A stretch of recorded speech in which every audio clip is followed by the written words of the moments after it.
안녕하십니까. 존경하는 125만 수원시민 여러분, 이재식 의장님과 선배 동료 의원 여러분, 그리고 이재준 시장님을 비롯한 공직자 여러분, 광교 1, 2동을 지역구로 두고 있는 홍종철 의원입니다.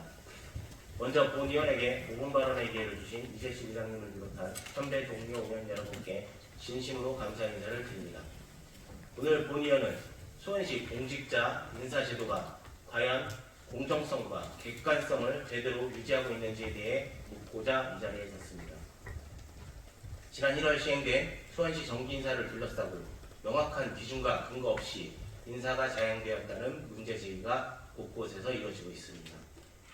개인의 역량과 성과가 충분히 반영된 인사였는지 아니면 그 외에 다른 판단 요소가 작용한 것이 아닌지 시민과 공직사회 모두가 묻고 있습니다. 근무 성적 평정 결과와 승진 후보자 명부라는 객관적인 기준상 최상위권에 위치하더라도 이유조차 알지 못한 채 승진해서 누락된다면 과연 이것이 제대로 된 인사입니까? 경제자유구역 선정이 무엇보다 중요한 시점에서 기존 단장을 수개월 만에 구청장으로 내보내고 관련 경험도 없는 수원시 특정 향후회장의 배우자를 경제자유구역 추진단장으로 승진시키는 것이 수원시의 미래를 위한 인사입니까? 퇴직을 1년 남긴 공무원을 굳이 승진시켜 명확한 업무도 없는 영통구청 4급자리에 앉히는 것이 올바른 인사입니까? 이는 단순한 인사 방식 문제가 아니라 시민을 위해 누구보다 성실히 근무하는 3,800여 명 수원시 공직자의 노력과 성과가 제도적으로 존중받지 못한다는 위험한 신호입니다. 인사에 관한 기준이 불분명해질수록 조직에 대한 애정과 신뢰는 무너지고 이는 결국 시민을 위한 행정과 복지질 저해라는 부정적인 결과로 이어질 수밖에 없습니다. 문제는 이뿐만이 아닙니다. 시장 취임 이후 무리하게 다수의 4급 국장자리를 늘려 8, 9급 하위직 승진 소요가 1년 이상 늘었습니다. 고위직 정원 확대 중심으로 운영된 인사구조에서 현장을 떠받치는 하위직 공직자들의 성장 경로는 사실상 막혀버렸습니다. 또한 하위직의 퇴직률도 늘어났습니다. 사회복지직 등 일부 특수직렬의 인사적체는 수년째 고질적으로 방치되어 왔고 결국 이번 승진 인사에서는 승진 정원 0명이라는 초유의 상황까지 발생하고 말았습니다. 수원시 2024년 회계년도 결산서를 보면 전체 예산 중 47.2%에 달하는 1조 4,613억이 사회복지 예산으로 쓰였습니다.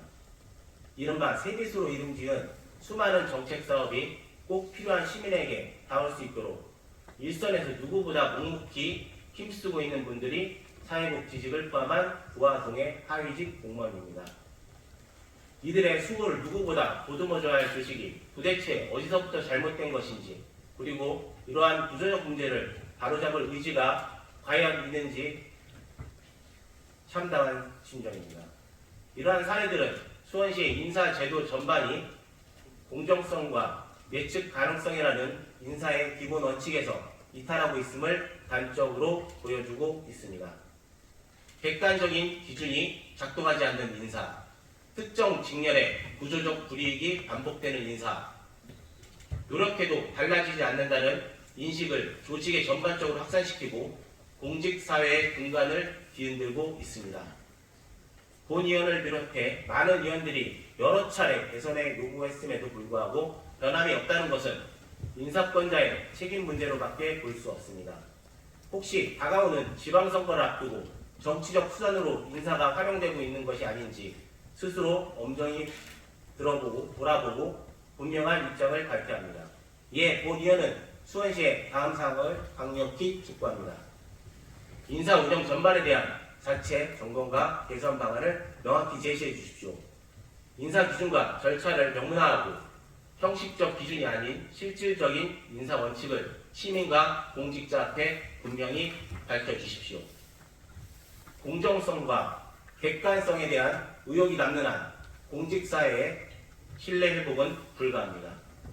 이상으로 5분 발언을 마치겠습니다.